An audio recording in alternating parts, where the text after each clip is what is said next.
Morning. I'm here today with Francis Bacon and eggs to read some more Francis Bacon and make some eggs. Pretty excited about today. It's going to be a long one. It's on envy, which sounds pretty good. Chapter 1x. I don't know how to read that properly. Just going to read a page and then start because it's literally quite long. There be none of the affectations which have been noted to fascinate or bewitch but love and envy. They both have vehement wishes. They frame themselves readily into imaginations and suggestions, and they come easily into the eye, especially upon the presence of the objects which are the points that conduce to fascination, if any such thing there be. We see likewise the Scripture calleth envy an evil eye, and the astrologers call the evil influences of the stars evil aspects, so that still there seemeth to be acknowledged in the act of envy an ejaculation, or irradiation, of the eye. Nay, some have been so curious as to note that the times when the stroke or percussion of an envious eye doth most hurt are when the party envied is beheld in glory or triumph, for that sets an edge upon envy. And besides, at such times, the spirits of the person envied do come forth most into the outward parts, and so meet the blow. Alright, sounds like it's going to be another winner. Today, I'm going to be making duck egg omelet, which I'm very excited about. I have not had this before, but here I have two very large duck eggs from our local farmer's market. And I'm going to turn this up to around medium heat. I'm going to use butter today, not olive oil, because I actually have milk on me, which means I can use milk in the eggs to make them a bit more creamy. Sounds pretty nice. Butter up in here, up in here, up in here. That should do it there. But leaving these curiosities, though not unworthy to be thought of in fit place, we will handle what persons are apt to envy others, what persons are most subject to be envied themselves, and what is the difference between public and private envy. A man that hath no virtue in himself ever envieth virtue in others, for men's minds will either feed upon their own good or upon others' evil, and who wanteth the one will prey upon the other, and whoso is out of hope to attain to another's virtue will seek to come at even hand by depressing another's fortune. So far, this is fairly par for the course for Francis Bacon here. Very confusing. You really can't read it this fast. It kind of makes it hard to understand.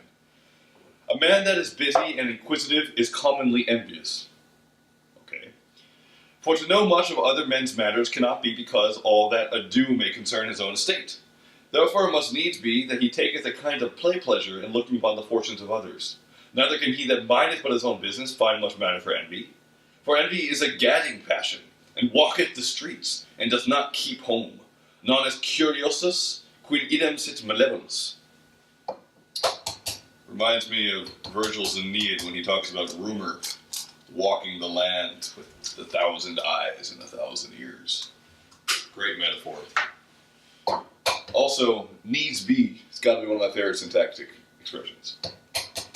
Very old. Men of noble birth are noted to be envious towards new men when they rise, for the distance is altered, and it is like a deceit of the eye, that when others come on, they think themselves go back. I have a habit of putting eggshells either into the sink immediately after cracking them, or back into the carton. Generally not a good idea to leave them in the sink too long. This is a nice non-stick pan I discovered recently that I own.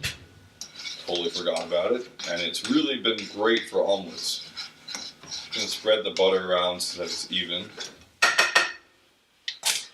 Deformed persons and eunuchs and old men and bastards are envious, as a whole.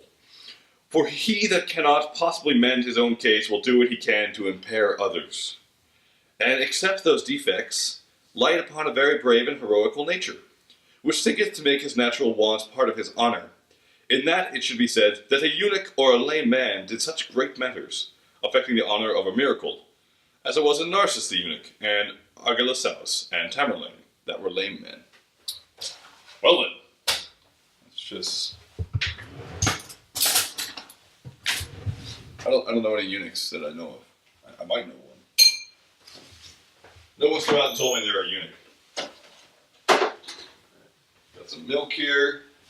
The same is the case of men that rise after calamities and misfortunes, for they are as men fallen out with the times, and think other men's harms the redemption of their own sufferings.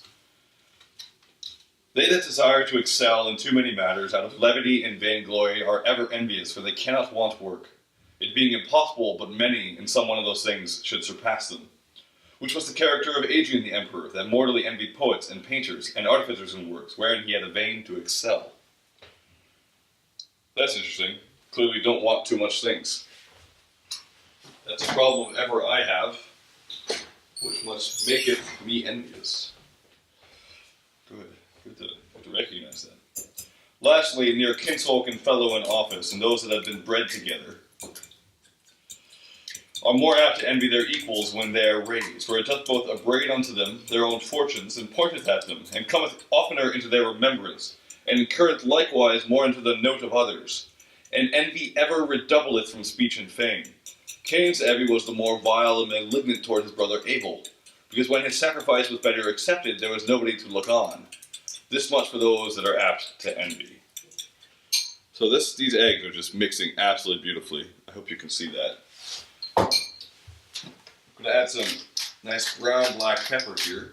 I found out recently that actually long pepper was more common in the Middle Ages, and it was a bit of a spikier taste. But due to modern enterprise, it's mostly been put aside for black pepper. You still find it in Indian dishes. So I keep meaning to go to an Indian store and get some. So this looks like it's hot. I'm feeling it's hot. I'm going to... What do I have today for toppings? So I could add this. Yeah. I'm going to have an apple and cheese omelet with my duck eggs, because that sounds incredible. So, here I have an apple, which I can just cut up into a few pieces. If you hear odd poundings, that's the workmen downstairs. Thanks, guys. And here I have some chèvre, some nice sheep cheese. I'm just going to break it up into small little pieces that'll melt really easily. This looks great. I'm going to keep that. Alright. So we have our ingredients we're going to put on later. We have our hot pan, which is actually a bit too hot. That's okay. There we go. Pour it right in. It's already curling on the side. Beautiful. Concerning those that are more or less subject to envy, first persons of eminent virtue, when they are advanced, are less envied, for the fortune seems but due unto them. And no man envieth the payment of a debt, but rewards in liberality rather. Again, envy is ever joined with the comparing of a man's self, and where there is no more comparison, no envy. And therefore kings are not envied, but by kings. I think that's bollocks, by the way. Nevertheless, it is to be noted that unworthy persons are most envied at their first coming in, and afterwards overcome it better. Whereas, contrariwise, persons of worth and merit are most envied when their fortune continueth long. For by that time, though their virtue be the same, yet it hath not the same lustre. For fresh men grow up that darken it. Interesting. Persons of noble blood are less envied in their rising, for it seemeth but right done to their birth. Besides, there seemeth not so much added to their fortune, and envy is as the sunbeams, that beat hotter upon a bank or steep rising ground than upon a flat. And for that same reason, those that are advanced by degrees are less envied than those that are advanced suddenly, and per saltum. I'm guessing per saltum means by salt, as in hard work. So, I have this omelet here, and now I'm just going to lift the sides, just go through, and just lift it up and pour it down. This is looking like it's going to be beautiful. You get this nice pattern sometimes. I'm not sure if it's the way you're supposed to do it, but it looks almost like a flower because the petals come in. As you can see there, and it sort of elevates it. It's nice. I like the way that looks. Now this one, the reason I say it's a bit too hot because I can only do one turn. Sometimes you can do a couple of those. But here I think it's already coming through from the bottom, and actually we've already done most of the things we need to do. Omelets are very fast to make. I mean, you've seen them before at hotels and stuff where they do them in front of you. It's not the most complex thing in the world. And yet, for years I was afraid of them because it seemed like it just took too much effort.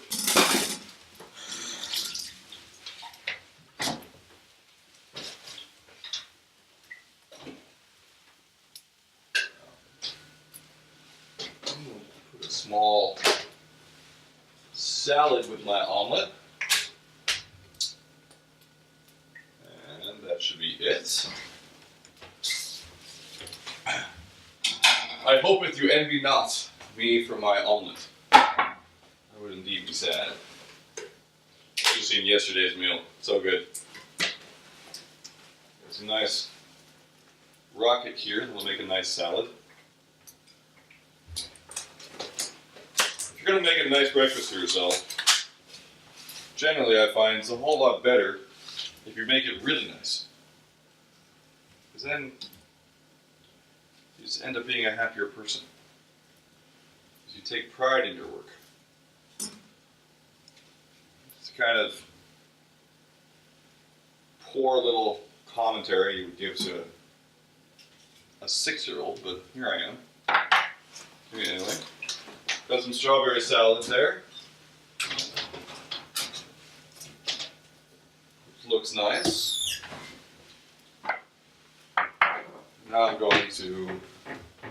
So this is done, as you may be able to tell, because there's no more liquid. It's gone all the way through. And now I'm just going to flip it over, just like that. Take it, and place it there on the plate. Turn off the stove.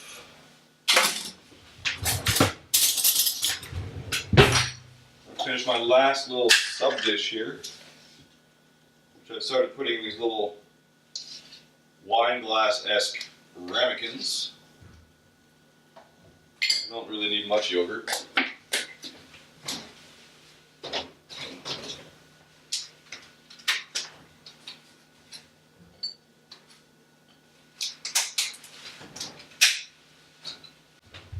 So the battery died, but I hope you were able to see all this.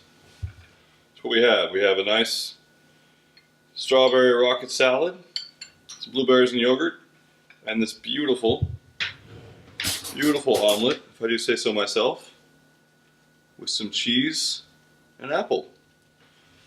And on top of that, I'm going to add some sunflower seeds, which are next to the camera, so I won't bother. That's what we got. I'm going to put some balsamic vinegar on the salad because I like the taste. It makes it look a bit better too. Tiny bit of fat. There we go.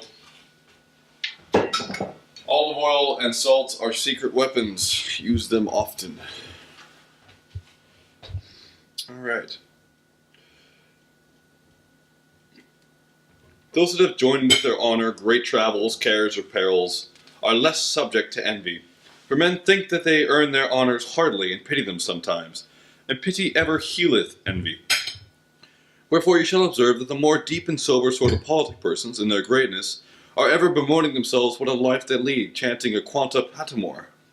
Not that they feel it so, but only to abate the edge of envy. But this is to be understood of business that is laid upon men, and not such as they call unto themselves. For nothing increases envy more than an unnecessary and ambitious engrossing of business. And nothing does extinguish envy more than for a great person to preserve all other inferior officers in their full rights and preeminence of their places. For by that means there be so many screens between him and envy.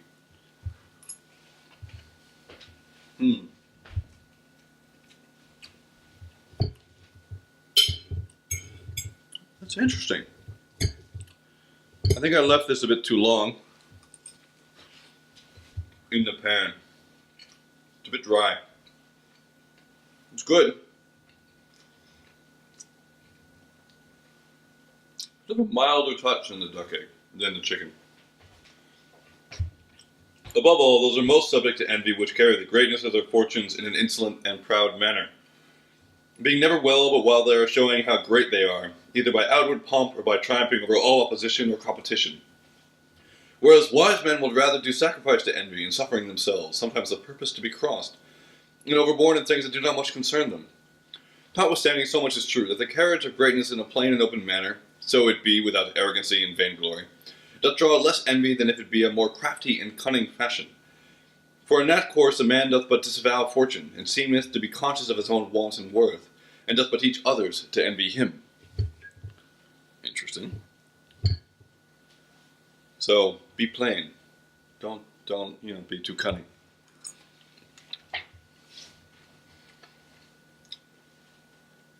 Lastly, to conclude this part, as we have said in the beginning, that the act of envy hath somewhat in it of witchcraft.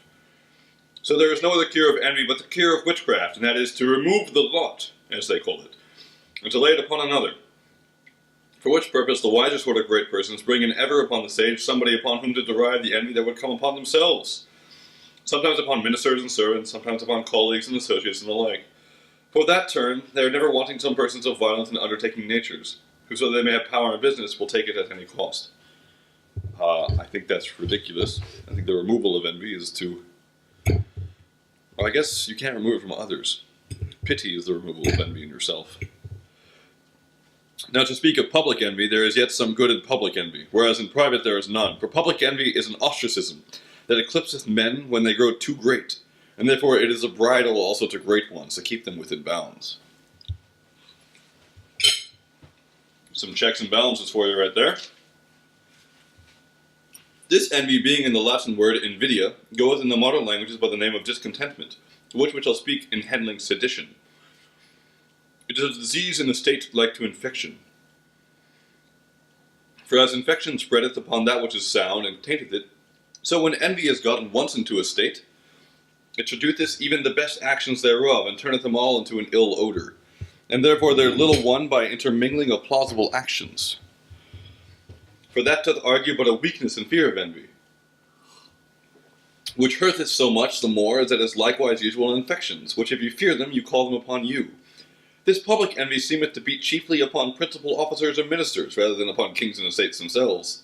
For this is a sure rule, that if the envy upon the minister be great, when the cause of it in him is small, or if the envy be general in a manner upon all the ministers of an estate, then the envy, though hidden, is truly upon the state itself. And so much of public envy or discontentment and the difference thereof from private envy, which was handled in the first place. We will add this in general, touching the affection of envy, that of all other affections, it is of the most importune and continual. For of other affections there is occasion given but now and then, and therefore it was well said, invidia festos dies non agit. My Latin needs some help. For it is ever working upon some or other. Envy does not act all the day.